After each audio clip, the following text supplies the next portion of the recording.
मत भागिए दुनिया की मोहब्बत के पीछे।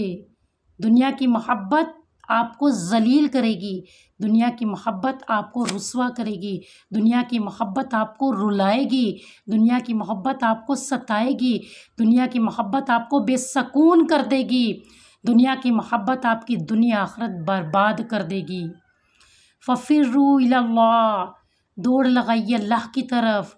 अल्लाह की मोहब्बत दिलों का सकून है, अल्लाह की मोहब्बत दिलों का करार है, अल्लाह की मोहब्बत दिलों की रोशनी है, अल्लाह की मोहब्बत असल रास्ता है। अल्लाह की मोहब्बत जिसने पाली वो दुनिया आखिरत में कामयाब हो गया।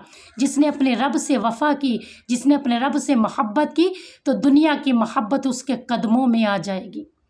अपनी ज़िंदगी का मकसद अल्लाह की मोहब्बत को बना लीजिए, अपनी ज़िंदगी का मकसद अल्लाह को बना लीजिए, अपनी ज़िंदगी का मकसद अल्लाह को राज़ी करने में लगा दीजिए। एक ही मकसद बना लीजिए कि बस अल्लाह राज़ी हो जाए।